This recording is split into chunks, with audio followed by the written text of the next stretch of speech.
From the hidden secrets of our backyards to the realities of the third world, we take a raw and real look into the challenges and the pursuits of social justice. Welcome to The Point. The Point podcast is brought to you by thepoint.life, offering healthcare, entrepreneurship, and education both domestically and internationally. Visit thepoint.life to find out how you can get involved. After feeling the calling to be a peacemaker, Jason Porterfield moved to Canada's poorest neighborhood, known as the downtown Eastside. Coming face to face with the realities of drugs, prostitution, violence, and murder, he was forced to wrestle with some life-changing questions. And after years of soul-searching, prayer, seeking counsel, and putting in the hard work of academic research, he's found some answers, and he's here today to share them with us.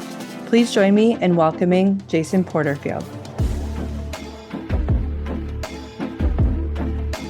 Welcome, Jason. I'm so glad to have you here. I just finished your book, which was incredible, Fight Like Jesus. I also love the artwork as well. Very, very cool. We will get into that. But first, I would just love to hear your story. I know that you have a friendship and quite interesting experience with Craig Greenfield, who was on this show. But yeah, tell us, where did you grow up and how did you get started in this journey? Yeah, thanks, Callie. Thanks for having me. Thanks for the question.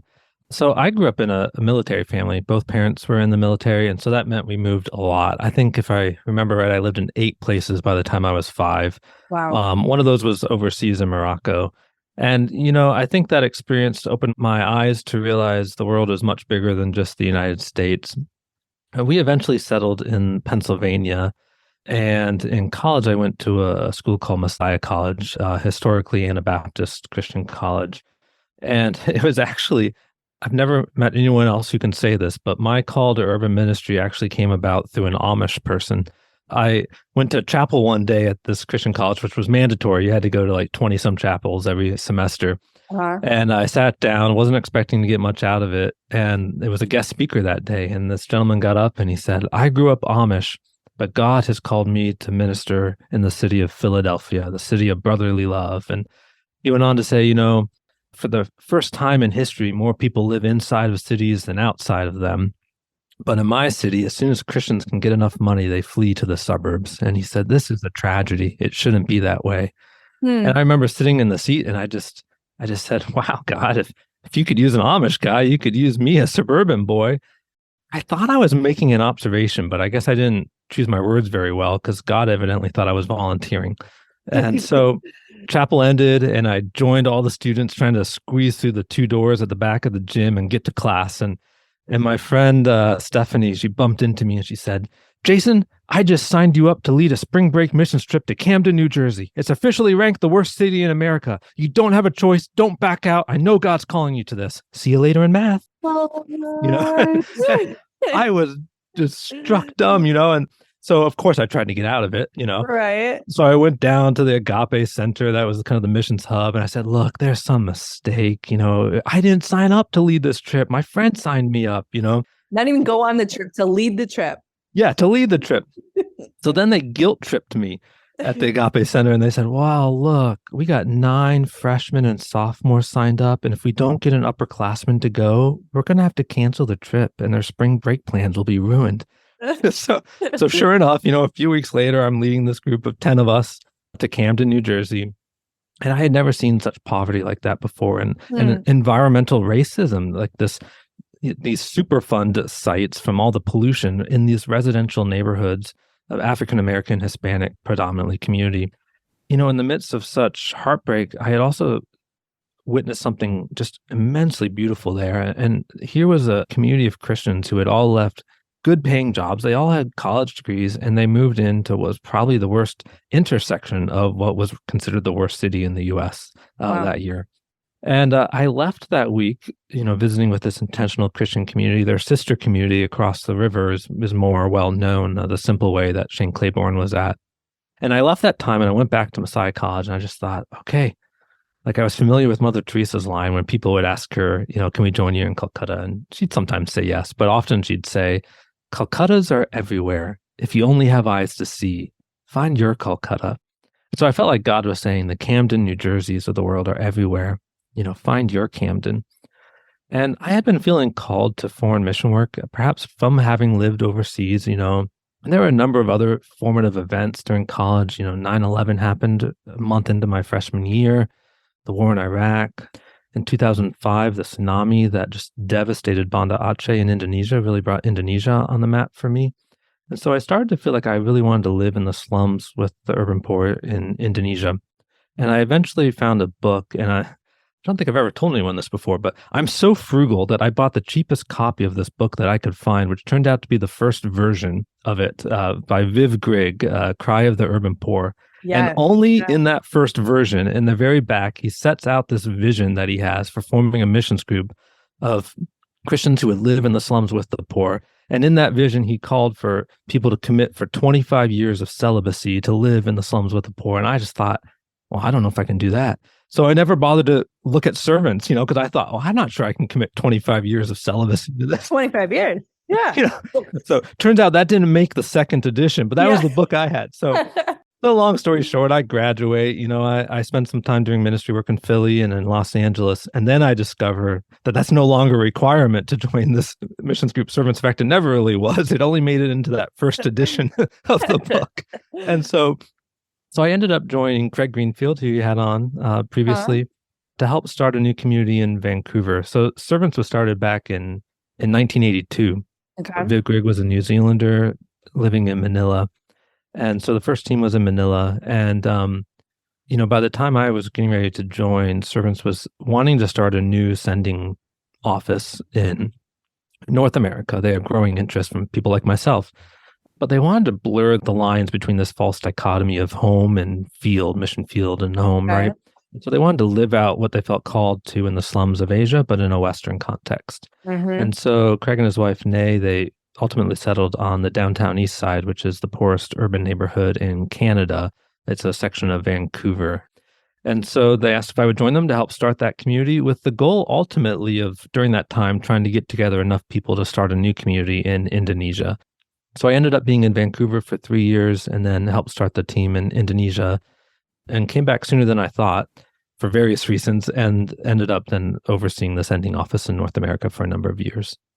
That's kind of a quick overview. Wow. Yeah. No, I mean, that's powerful. I think it's so interesting too. Like, the idea almost seems like, no pun intended, but foreign, like to, like, it's easier for me to like move to Port-au-Prince, right? Or, a different country to work with like people who are living in poverty. And it's almost seems like a radical idea to do that in your own country or in the context of North America. Yeah.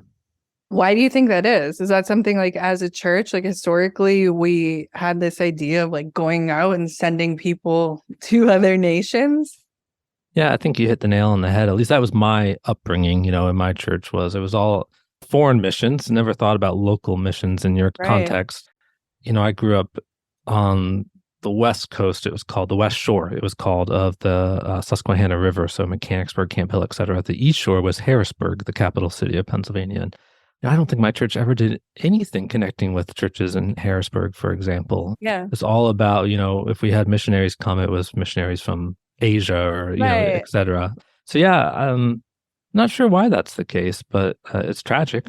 Yeah. I mean, imagine the impact that we can make, even just financially. Like we talk about, like if you're doing a mission trip, over to, again, I'll just use Haiti as an example because that's what I'm familiar with. But I mean, you have to raise probably at least $2,000 each because your plane ticket's considered an international ticket. You have to pay for a guest house, a translator, transportation, security.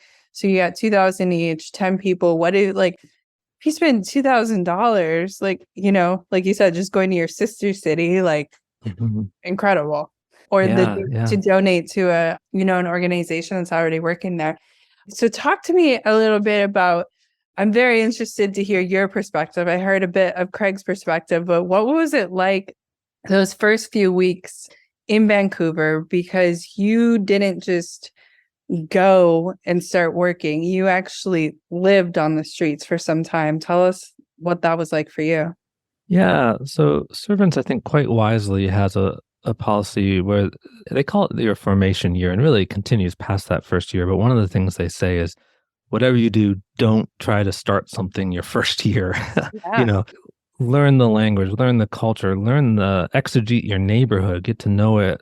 And so that's what we tried to do in the downtown east side. We actually took, a whole year of just really trying to get to know our neighbors, our neighborhood, the issues. And so, what you're referring to was there was a week where Craig and I thought, well, let's spend a week voluntarily homeless. And in some ways it was forced on us. The Olympics were coming in 2010. This was before that. This was 2007.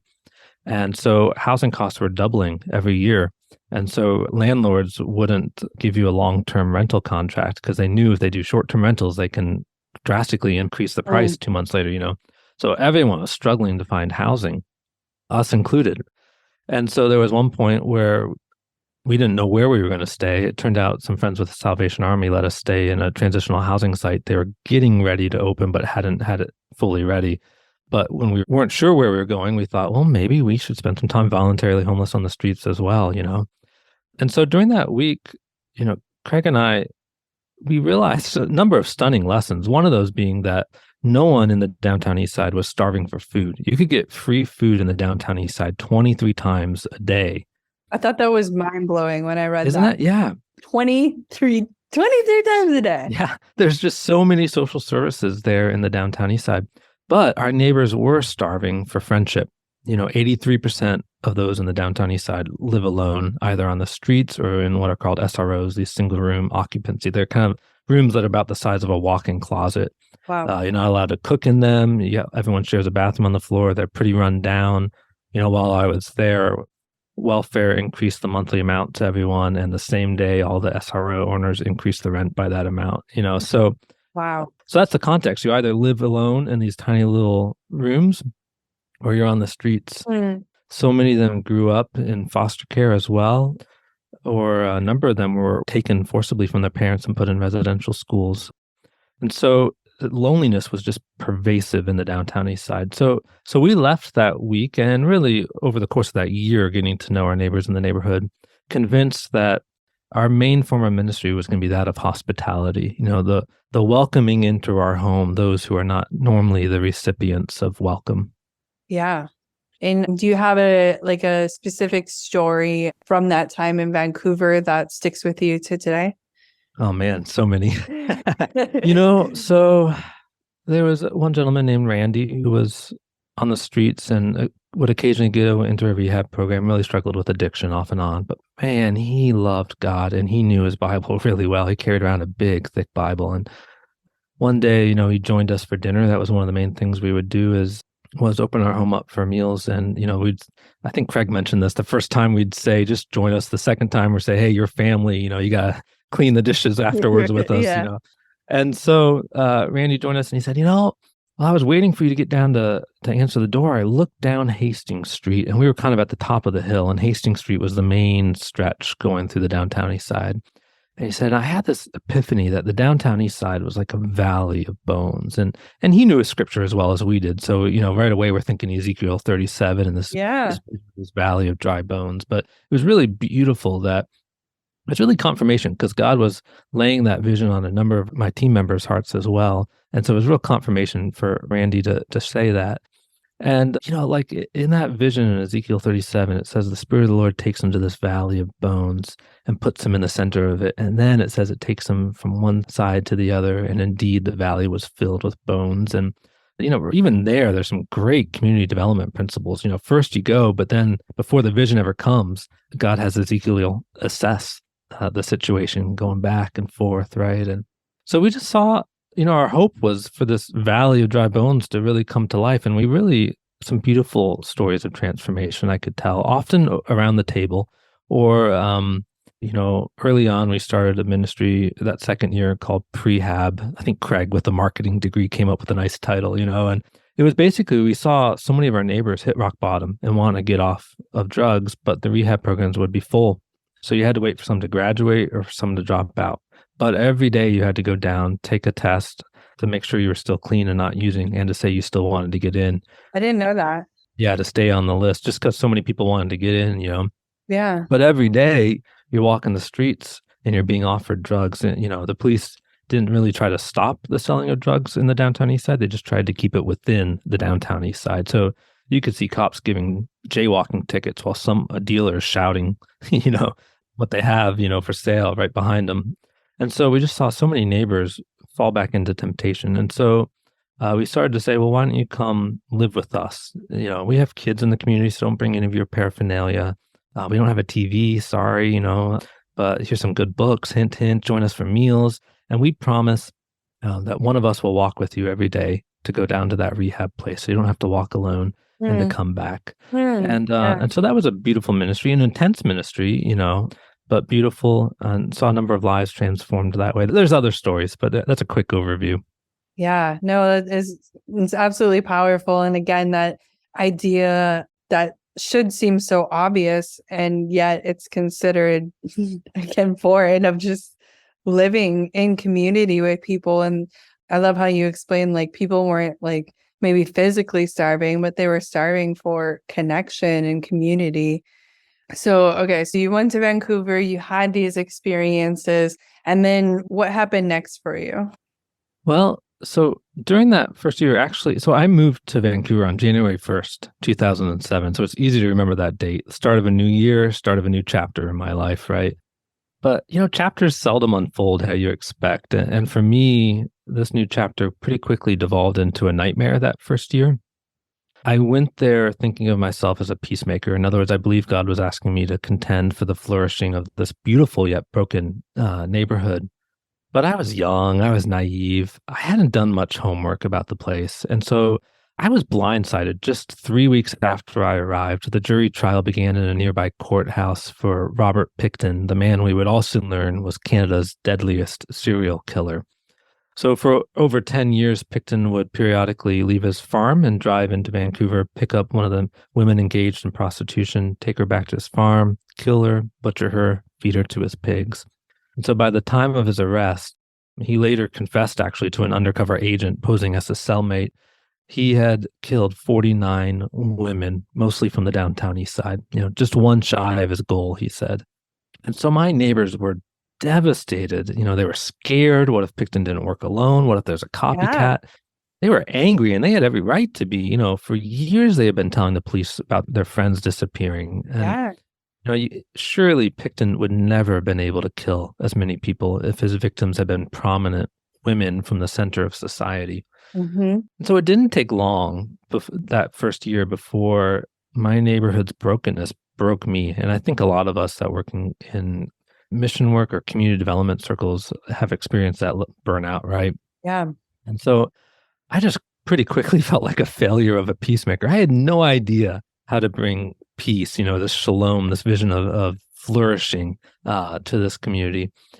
And so one day I dragged myself to church with what felt like my last ounce of energy, and I plopped down in the pew, and it turned out to be Palm Sunday, which at most churches, it's a joyous occasion. And it was at this church, right? The kids paraded through the sanctuary. Everyone had palm branches. We chanted Hosanna. The choir sang these upbeat hymns. And I just wasn't in any mood to participate. So I remember crying out to God just in despair, saying, God, I'm a failure of a peacemaker. Teach me how to make peace.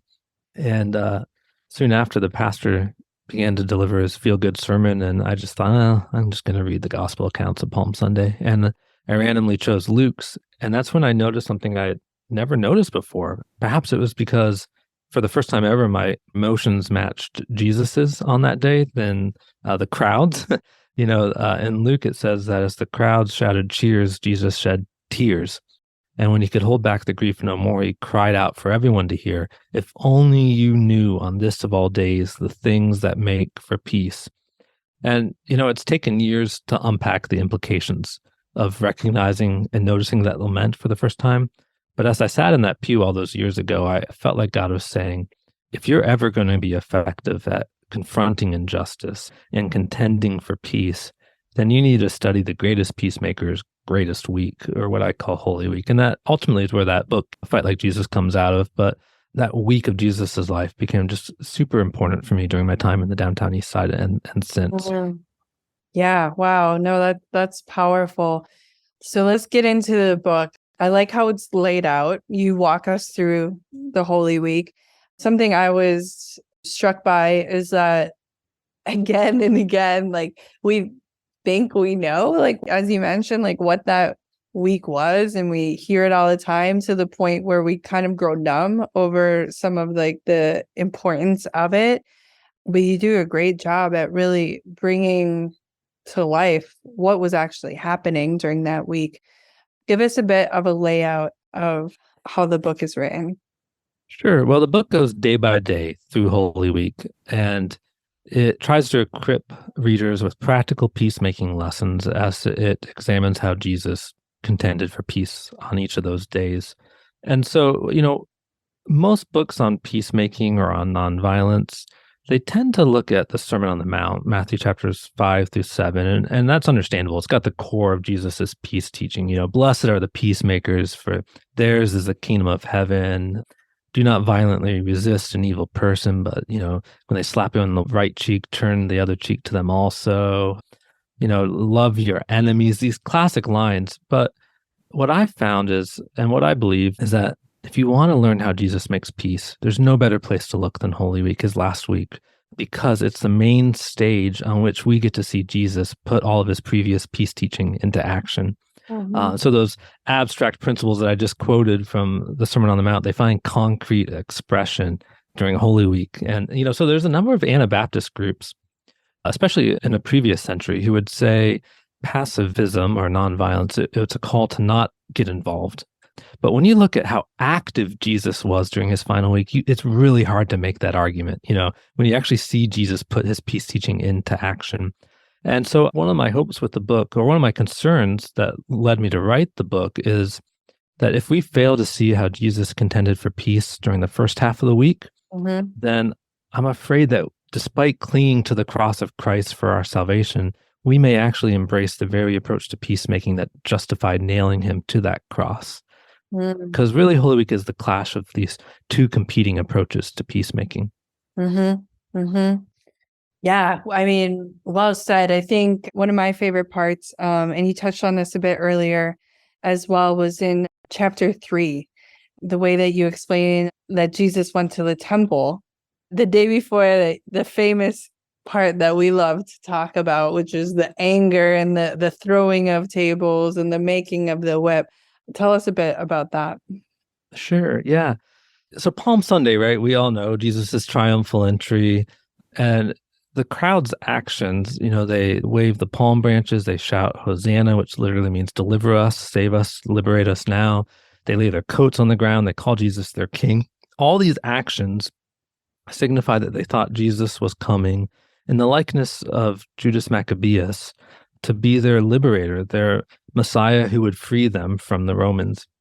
And so after such a momentous day, these crowds pouring out to meet Jesus, you would think it would end in dramatic fashion, that there'd be some sort of climactic conclusion. Mm-hmm. But we don't see that.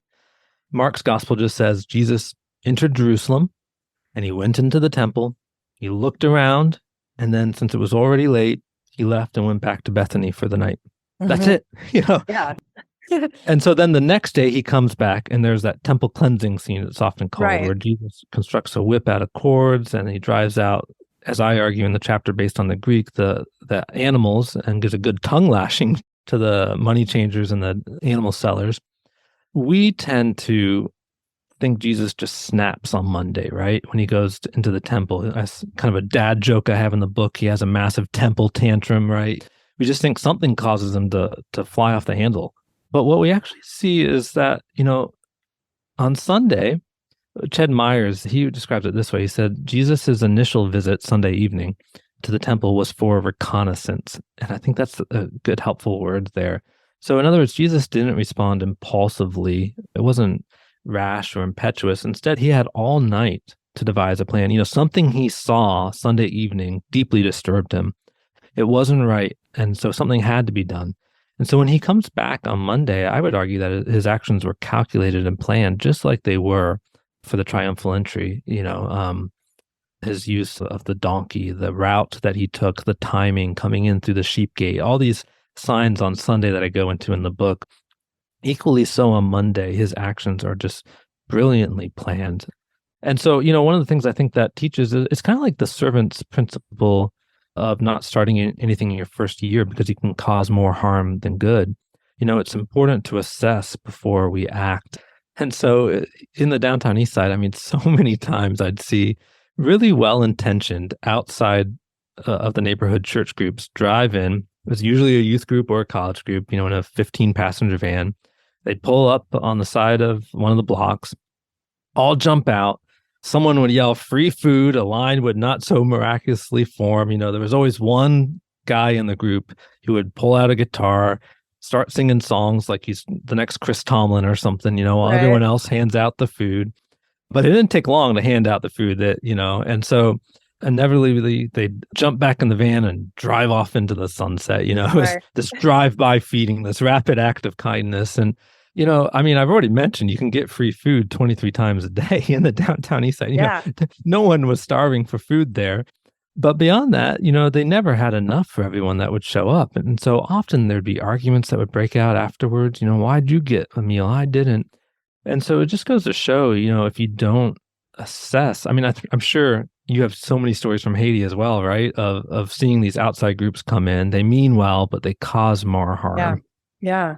And you forgot there's always somebody taking pictures too. Don't forget Yes. that. There's always a Oh my photographer. goodness, yes. Yeah. Yes. Yeah, no, so I love that you create that parallel to say like Jesus didn't just like show up and like wreak havoc, the way that we read it sometimes, that he went home, he thought, he processed, the same way you described the other story about the man who, was talking about, the dry bones and how you go back and forth and look at it before you're making action. And so I think that's really important. Another thing that I really connected with was in chapter 6, a community conceived. So how to influence community by living in it and loving one another. Walk us a bit through that.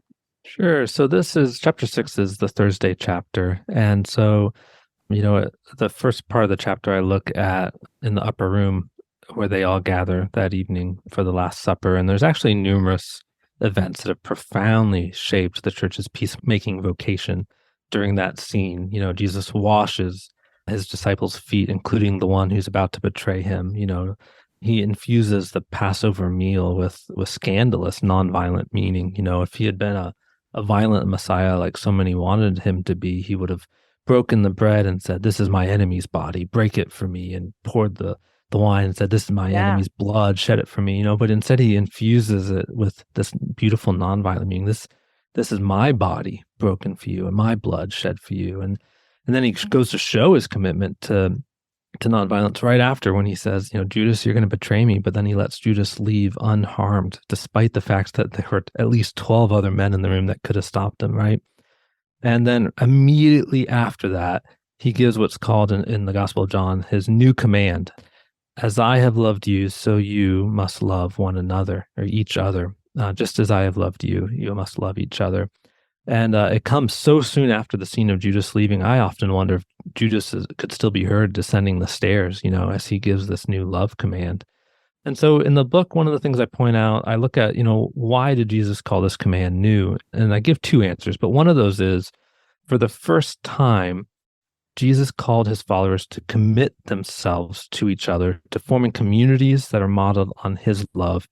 And so the "you" in that command is always plural. And I wish we could use and I'm not from Texas originally, but I wish we could use Southern vernacular, in the translation there, "As I have loved y'all, y'all must love each other," is what it says. And there's a big difference there, because if he had just said, "You as an individual love others," it would kind of look like a dot in the center of a paper with arrows emanating out, right, to the others that you're called to love, kind of like a star, right? But instead he says, "I want you all to focus on loving each other." So it's communal in nature and it's inward focused, actually. And so, one of our advisors and servants, Dave Andrews, great gentleman, over 50 years living among the poor and building Christian communities in Pakistan, India, and Australia, he explained it once this way. He said, one person, kind of picture a dot again on a paper, right? One person can talk about the love of God, and others can come around, and at best they could say, "Wow, now I've heard about God's love." But two people committed to loving each other as God's loved them. Now picture two dots on a paper with a line connecting them, right? Now others can come around and say, wow, here's two people committed to loving each other as God loves them, as Jesus loves them. I no longer just have heard about God's love. Now I've seen God's love being demonstrated. But the beautiful thing about once you have at least three people, so picture like a triangle, right?